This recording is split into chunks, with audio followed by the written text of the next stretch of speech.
Have you ever read the first 50 pages of a classic book and absorbed absolutely nothing? If you have, you're not alone. I've done that many a times. Most people quit classic books not because they're dumb or don't understand what's going on, but because they're reading them wrong. By the end of this video, I'll show you how to read classic books, how to get the most out of them, enjoy them, and just have a meaningful experience at the same time. If you're new here, my name's Sam. I read books.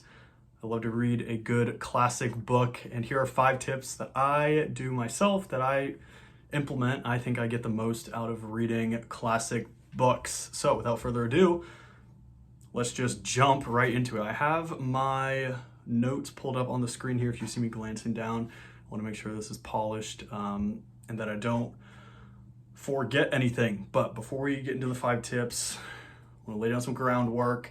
And just say, sort of overarchingly, classics as a whole were not written for the modern reader. Obviously, they were written in the past. That's what makes them a classic to begin with. You know, there's differences in language, different cultural associations, different, pacing concerns. Classic books generally are slower paced than modern books. They weren't meant to be skimmed or rushed, and you weren't meant to get everything on the first initial reread. One thing that sort of popped into my head, I had like a euphoria epiphany moment here just a couple of days ago, is that, back in the day, printing a book and making a book was much more expensive than it is now. There were just less books out in general. There were less people around, less authors, and just less, the amount of books that were being published was far less than it is today. So people were expected to read them slowly, intentionally, and even reread them because there were just less books out, and you were to enjoy them, not rush and skim through them. And books weren't seen obviously as just a number to get through, just seen as an experience to share, a conversation to have with the author. Another key idea here is, reading a classic could be difficult, and having it be difficult isn't necessarily a failure on the author or your part. It's just sort of part of it, and these 5 tips will help you navigate that. So without further ado, I have a whole stack of books here. I have them divvied up based on each tip. Here, like I said, 5 tips to help you get the most out of reading your classic books. Tip number 1, read for the big picture, not every single sentence. I think some people get myself included, trying to decode every single line. I mentioned previously the language differences. You're stuck trying to basically play translator, trying to figure out what each sentence meant written back in the day. I don't think that is wholly necessary. I think you should just go for the bigger picture, not necessarily care about the minutia here and there, and focus on things like themes, character motivations, emotional tone, and just be okay with missing details here and there. Obviously, like I said, it goes back to the original point that these classic books were meant to be read and reread, and you get something new out of them every single time. I have 2 books to share where sort of setting the stage and the context, so to speak, helps me. Well, I have a quote here. Yes, clarity comes from momentum. That's something I sort of have definitely recognized in reading these 2 books. This one's really faded. This is Pride and Prejudice and Great Expectations. And I wanted to emphasize the point of clarity coming from momentum. The more you read the book, the more you get acclimated to this language style, the more it makes sense, the more you enjoy it. I found that wholly true in Great Expectations. Once I got into the rhythm of it 20% of the way through, I found out how the satirical nature of it was and the way Dickens's voice came through the characters. I literally could not put this down. I had a blast reading this. So tip number 1, read for the big picture, gain that momentum. Clarity comes from momentum, and it's okay. Another quote from Benjamin McAvoy. I'm just ripping this off the top of my head. That just came up. It's not in my notes or anything. Benjamin McAvoy, big in the booktube space, loves classic books. He says, confusion is the prelude to understanding. So that sort of goes hand in hand with momentum and clarity. Just power through it and things will be better on the other side. Tip number 2, learn the context before you read. That could be context like of the historical period that the book takes place in, the author's life, why the book was relevant to begin with, things of that nature. It turns that confusion into recognition and just puts things into scope. When reading a book that jumps to mind for me entirely is when I first read my first ever Dickens novel, The Pickwick Papers. This is his first published novel, if I'm not mistaken, and I wasn't really enjoying it the first quarter of the way through, and so I did some digging. I looked up just a little bit of a synopsis about the book, what was important at the time. I learned that this book was serialized into various installments through his own newspaper articles, and so each chapter read like its own sort of short story in a sense, and that helped me put two and two together on why some chapters felt like they had their own sort of agenda or own plot. The second thing that doing that helped me with this book was that this book was not written as a novel per se. Like I said, it was written as these short stories and then sort of just smushed together. And then also keeping in mind that this is Dickens' first cohesive novel that he wrote, first full-length novel. It was a little bit rough around the edges. So just having that simple context, the period in which the book was written, that it was serialized, that it was his first novel, helped me sort of get through it a bit, build that momentum, and then from the second half back, I enjoyed it very, very much so. An analogy I like to, or can throw out there is basically like watching a movie without sound, but just reading the subtitles. You don't get the full picture, you don't get the, the nuanced music or the background effects or anything like that. So context certainly matters. Tip number 3 is to read actively, not passively. I find, and this can be difficult, devoting your full attention to it and actively interacting with the text can help when reading classics. 2 examples I have here, one of my favorite books of all time, Independent People by Halldór Laxness. This is an Icelandic classic.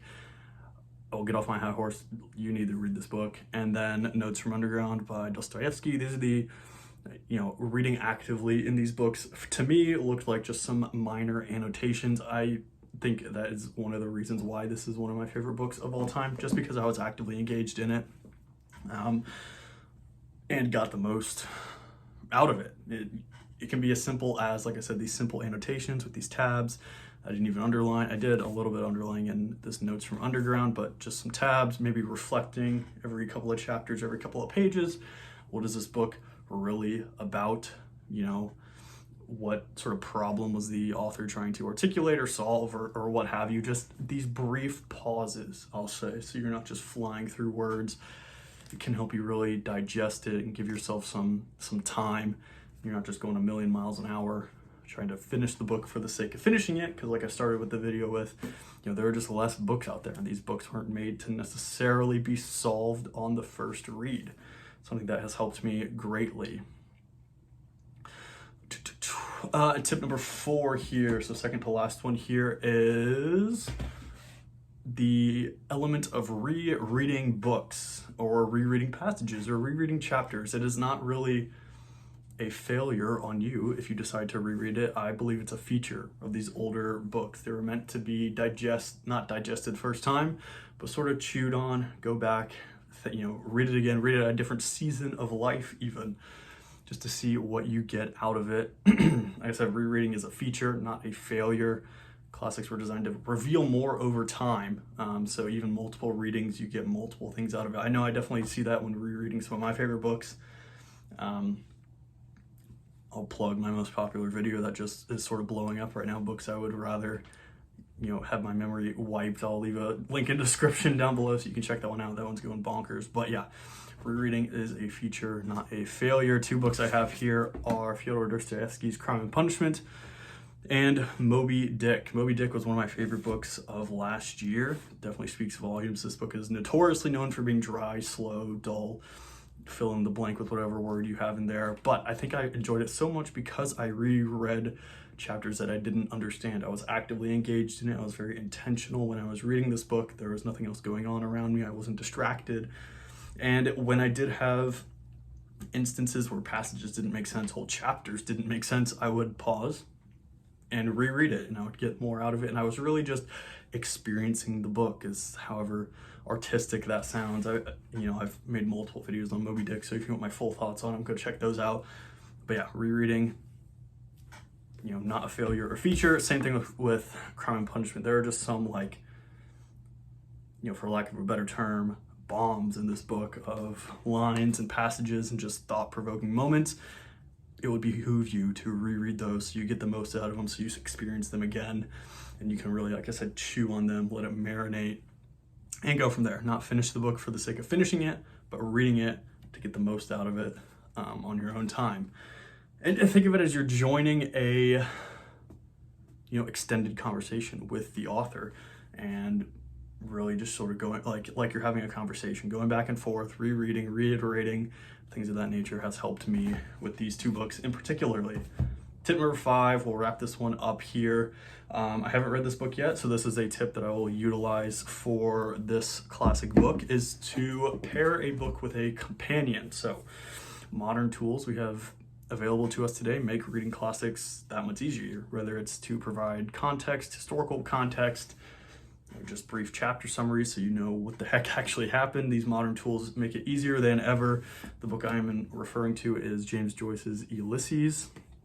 I have next to it the New Bloomsday Book, which is a chapter-by-chapter guide to Ulysses. Breaks down why each chapter is significant, how it relates to the original story that Ulysses is sort of satirically recreating, which is Homer's Odyssey. I have this as well, which I will read before reading Ulysses just to get the most out of it, and going off on these little side quests while having these various reading projects just makes you live with the story a bit longer. Pairing that book with a companion, it doesn't, like I said, it doesn't have to be like a chapter by chapter guide. It doesn't have to be like Spark Notes. It could be things like podcasts or video essays or written essays or things like that. There are multiple podcasts on all your favorite books out there. I recommend go checking them out for some folks that want just a little bit more to get out of their classics.